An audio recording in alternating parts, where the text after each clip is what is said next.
যিনি এসছেন, প্রধান এসছেন, এটা নিয়ে প্রচুর স্পেকুলেশন দেখছি। তিনি চায়না থেকে ঢাকায় এসছেন।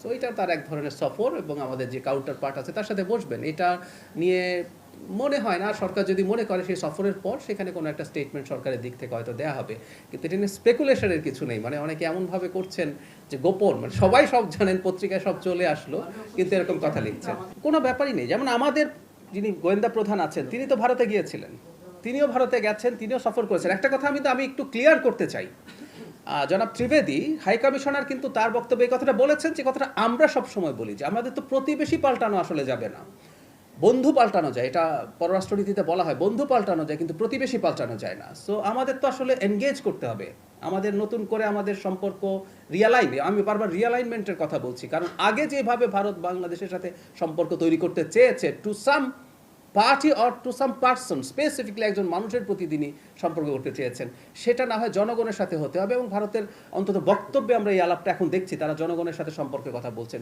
সুতরাং সেটা ভারতের গোয়েন্দা সংস্থা, আমাদের গোয়েন্দা সংস্থা, তাদের যেসব কাউন্টার পার্ট যারা আছে তাদের মধ্যে এনগেজমেন্ট, তাদের মধ্যে কথাবার্তা, এগুলো তো হতে হবে। ব্যাপারটা হচ্ছে এই, ভারতের কোনো সংস্থা, কোনো প্রতিষ্ঠান আগে যেভাবে বাংলাদেশে কাজ করেছে, আমি হাসিনার আমলের কথা বলছি, যে ধরনের অ্যাটিটিউড করেছে সেটা হতে পারবে না। আমরা আলাপ করছি সেটা একটা স্বাধীন, সার্বভৌম, আত্মমর্যাদাশীল জাতির সাথে যেভাবে আচরণ করতে হয়, কথা বলতে হয়। ভারতের নিরাপত্তা নিয়ে তাদের কোনো বক্তব্য থাকতে পারে, আমাদেরও থাকতে পারে, এগুলো নিয়ে আলাপ আলোচনা হবে। কিন্তু ওই যে বললাম, দুটো স্বাধীন সার্বভৌম দেশ আলাপ করছে, এভাবে এটা হতে হবে।